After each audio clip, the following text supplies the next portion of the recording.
He laughed in her face. A tough street cop mocked a little black girl who said her daddy was in special forces, called her a liar, called her crazy. But when her father actually showed up, in full gear and deadly silence, the entire precinct fell into stunned silence. What happened next changed the way that officer, and the whole city, looked at honor, humility, and true strength. Stick around for the shocking ending, and don't forget to subscribe for more real, raw, and powerful stories that challenge everything you think you know. The sun beat down on the cracked pavement of Eastwood Heights, a rougher part of town where sirens were more common than birdsong, and people learned early how to walk with their heads low and their hearts guarded. In the middle of the dusty community playground, a little black girl named Kiera sat alone on the swings, her backpack at her feet and a coloring book crumpled inside. She was 9, bright, curious, and brave in ways she didn't yet understand. That afternoon, when the fight broke out between two older boys behind the school, Kiera didn't run. She stood nearby, eyes wide, and dialed 911 just like her dad had taught her. When the police rolled up minutes later, lights flashing, tires screeching, Officer Murphy was the first to jump out. Tall, broad, and with that swagger of someone who thought he had seen it all, Murphy surveyed the scene with quick suspicion and spotted Kiera still standing nearby, the only kid not running. "Hey, you," he barked, stepping toward her. "You part of this?" She shook her head, clutching her little phone. "I called you." They were fighting. He was bleeding, she said, pointing to the bigger boy now being treated by EMTs.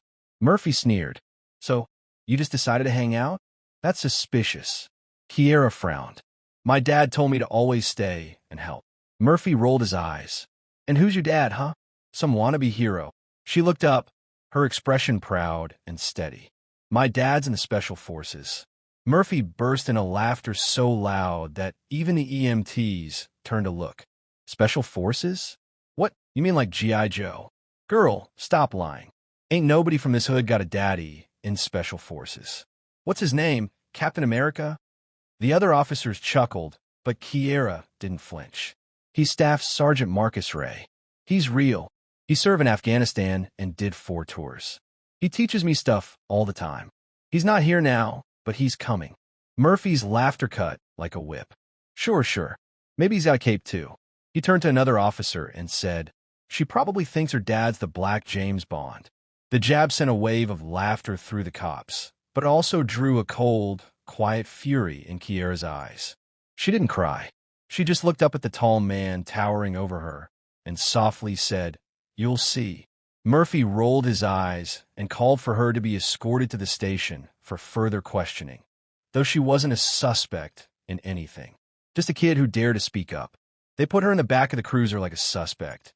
No cuffs, but no kindness either. At the precinct, Kiera sat silently on the hard plastic bench as Murphy typed up his report. His words dripped with sarcasm. "Minor female, possible witness. Claims parentage to imaginary military elite. Possibly delusional or seeking attention."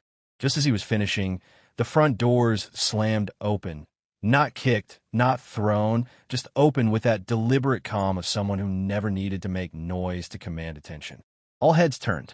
In walked a man dressed in worn combat fatigues, his posture straight, boots spotless, and eyes scanning every soul in the room like he could measure their worth in milliseconds. A thick black duffel swung at his side.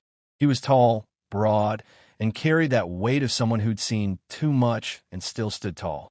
It was Marcus Ray. "Where's my daughter?" he asked, voice low but echoing like thunder.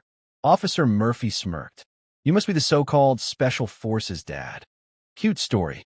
She's right there, been spinning fairy tales since we picked her up." Marcus didn't respond. He walked past Murphy like he wasn't even there and knelt in front of Kiera. "You okay, baby girl?" She nodded quickly and buried her face in his shoulder. "They didn't believe me," she whispered. He stood, holding her hand, then turned to the room full of officers. "Who put hands on my daughter? Who mocked her for saying the truth?" The silence was deafening. Murphy stepped forward. She was interfering in a fight scene. "We brought her in for safety." By laughing in her face? By treating her like a suspect? Marcus's voice didn't rise, but the air felt tighter. "I'm Staff Sergeant Marcus Ray. 5th Special Forces Group, ID number 478-005, AX, Delta Qualified, Active Clearance. This girl you mocked? She's the only one in this neighborhood with a father who'd die for your freedom and make no noise about it. Murphy scoffed. You could be anyone in costume. Marcus didn't flinch. He dropped his duffel, unzipped it slowly, and pulled out a leather-bound binder. Inside were military documents, commendations, operation logs, some redacted, some classified. Then he pulled out a medallion, the kind few civilians had ever seen. A coin given only to the most elite for operations that didn't officially exist. A silence swept the room. One young officer whispered, "That's legit. That's the real deal." Murphy's grin vanished. He stepped back slightly. "Look, we didn't mean, but you did," Marcus interrupted. "You meant every word. You laughed at my daughter because she's small, because she's black, because you assumed. I've seen insurgents with more respect for civilians than you've shown today." Another officer cleared his throat. "Sir, with respect, we didn't know." "That's the problem," Marcus said. "You never know. You just judge. You mock little girls who speak truth with pride, and you hide behind your badge to do it. That ends today." For a moment, no one moved. Then a high-ranking captain walked in, having been called by dispatch. He looked at Marcus, recognized him instantly. He'd trained under him years ago. "Sergeant Ray?" the captain asked. "Yes, sir. You're dismissed with your daughter." "This was a mistake," the captain said quickly, then turned to Murphy. "And you're on desk duty pending review. Effective immediately." "What?" Murphy snapped. "You're kidding. You mocked the daughter of a decorated soldier and treated her like a criminal. That's not just a bad look, it's a disgrace. And if I hear about one more incident, you won't be wearing a badge in this city again." As Marcus and Kiera walked out, she held his hand a little tighter. "Thanks, Daddy."